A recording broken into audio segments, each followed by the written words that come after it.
Okay students, 10th class final ఎగ్జామ్కి ఇంకా నెల రోజులు మాత్రమే ఉంది కాబట్టి బాగా కష్టపడి చదవండి. మరి 10th ఫెయిల్ అయితే మాత్రం నన్ను అడిగితే బతికి వేస్ట్గా చెప్తున్నా. ఎప్పుడు చూసినా బుక్ మీ చేతిలోనే ఉండాలి, మీరు చదువుతూనే ఉండాలి. అర్థమైందా? అరే ఉజర్, మనది మిడిల్ క్లాస్ రా. బాగా చదువుకో, పాస్గా. మీ నాన్నకు మంచి పేరున్నది, మంచి మార్కులు తెచ్చుకో, మీ నాన్న పేరు నిలబెట్టు. ఏమన్నా డౌట్స్ ఉంటే నన్ను అడుగు, నేను చెప్తా. Okay sir.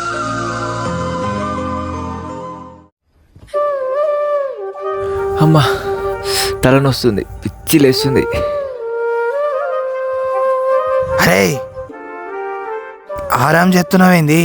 ఎగ్జామ్లో టైం దగ్గర పడ్డది, టైం లేదు. పో చదువుకపో, టైం వేస్ట్ చేయొద్దు. సరే నాన్న.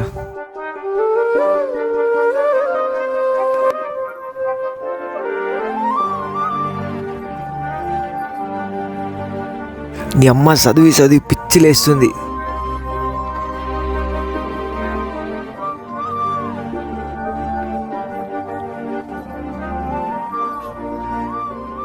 నానా, అట్లా కొంచెం బయటికి వెళ్ళి ఫ్రెండ్స్ని కలిసేస్తా.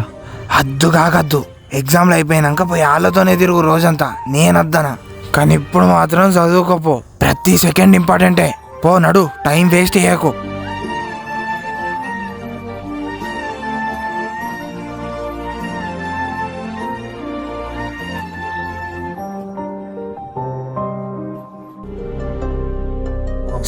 చదువుకో. నువ్వు ఫెయిల్ అయితే నా బరువు అంతా గంగలో పోతుంది. అర్థమైందా? మంచిగా చదువుకోరా. ఓకే నాన్న.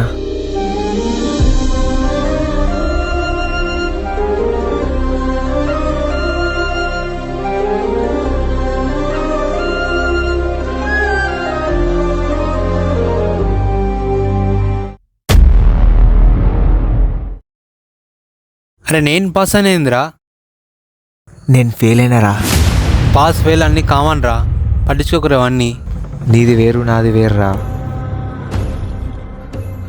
మనది మిడిల్ క్లాస్ రా. మీ నాన్నకు మంచి పేరున్నది. నువ్వు ఫెయిల్ అయితే నా బరువు అంతా గంగలో పోతుంది. 10th ఫెయిల్ అయితే మాత్రం బతికి వేస్ట్గా చెప్తున్నా. అయినా అట్లెట్లా ఫెయిల్ అయ్యారా నువ్వు? బాగానే అయినావు కదా నువ్వు. అరే నేను మంచిగానే ప్రిపేర్ అయినరా, కానీ ఎగ్జామ్ రాసేటప్పుడు భయమైందిరా. సార్ అన్న మాటలు, మా నాన్న గురించి ఆలోచించేసరికి భయమైందిరా. సరే పోనీ లైట్ తీసుకోరా. లేదురా, మా నాన్న నా పైన మస్తు ఆశలు పెట్టుకున్నాడు.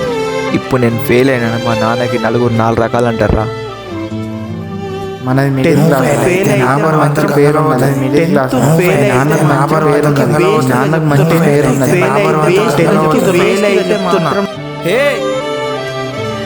ఎగ్జామ్లు వస్తున్నాయని చదవమండం తప్పు కాదు, కానీ బలవంతంగా చదవమండం మాత్రం తప్పు. కొన్నిసార్లు ఒత్తిడికి గురైతే ఊహించని వార్తలు వినాల్సి వస్తుంది.